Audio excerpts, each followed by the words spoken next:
One of the most basic and central issues that can be considered by the human mind is the question, does God exist? The only way to answer this question is to seek out and examine the evidence that is available to us. We know that the universe exists and is real. If something cannot account for its own existence, then it is said to be contingent because it is dependent upon something outside of itself to explain its existence. Logic tells us that if something exists contingently, it must have a cause. The law of causality states that every material effect must have an adequate preceding cause. Since the universe is a contingent effect, what caused the universe? The universe is not eternal and did not create itself from nothing. The law of thermodynamics states that energy can be neither created nor destroyed. It can only change forms. There is a set amount of energy and matter in the universe. There can never be more or less of both, only one form or other. Matter and energy cannot come into existence by itself. Discoveries in astronomy and scientific evidence tells us that the universe is expanding and that it must have had a beginning. All of the suns and all of the galaxies throughout the universe have a finite amount of hydrogen to use as their fuel. Our sun still has 98% of its hydrogen and has only used 2%. The sun had a beginning. This tells us that there must have been a single moment of creation. If the universe is not eternal and is dependent, it must have been caused by something or someone that is independent from it. The evidence we have tells us that there is a non-contingent, eternal, self-existent, independent mind that created this universe and everything within it. The universe also demonstrates order and design. The design inherent in the universe tells us that there must have been a designer. Our universe operates in accordance with exact scientific laws. If the Earth was not exactly the right distance from the Sun, exactly the right distance from the Moon, exactly the right diameter, did not have exactly the right atmospheric pressure, have exactly the right tilt, exactly the right amount of oceanic water, and have exactly the right weight and mass, life could not exist.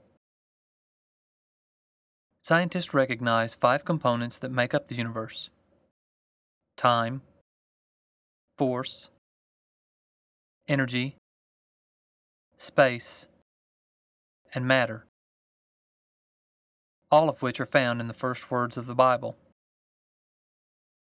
In the beginning, time, God, force, created, energy, the heavens, space, and the earth, matter. Everything had to come into being in the correct order for life to exist.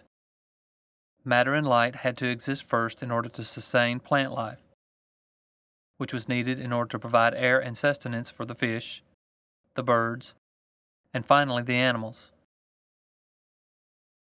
All of these perfect balances make life possible and could not have happened by themselves. The human body is composed of over 250 different kinds of cells, which make up complex tissues that form organs that function together in complex systems. Within the nucleus of the cell is genetic machinery that contains DNA. One human cell contains roughly 4 billion base pairs of DNA. The complexity and intricacy of the DNA molecule, combined with the huge amount of chemically coded information it contains, tells us that this supermolecule could not have happened by blind chance. One does not get a law without a lawgiver, a painting without a painter, or a musical score without a composer. Purposeful design does not happen without a designer. The design inherent in the universe is evident, from the cosmos to the cell, and is sufficient to draw the conclusion that God does exist. If there is design in nature, that design demands the existence of a designer. Mankind alone is aware of a moral code of good and evil. Morality is unique to humankind. Morality and ethics originate from the mind of God, the moral lawgiver. It is impossible to formulate a system of ethics by which we can objectively differentiate right from wrong without a moral lawgiver. Without God, There's no way mankind could reach a rational conclusion on what is ethical. We would find ourselves in a chaotic sea of despair, where might makes right, the strong subjugate the weak, and where each man does what is right in his own eyes. What we believe profoundly influences how we act. Mankind has a sense of moral obligation. We feel responsible, ashamed, frightened, or guilty at transgressing the voice of conscience. This implies that there is one to whom we are responsible, God. Only mankind has a desire to seek love. Our whole life is spent trying to fill a gap that exists in our souls. A gap that can only be filled by the love of God. No matter what we do to try to fill this gap, money, drugs, alcohol, sex, possessions, the hole will never be filled until we turn back to God and accept His law that is found only in the Bible. Philosophers agree that a transcendent lawgiver is the only plausible explanation for an objective moral standard. If we believe in right and wrong, and then ask ourselves why, we must also ask where this conscience came from and why it exists. It exists because God gave it to us. We can also know that God exists from other evidence that is found in the Bible.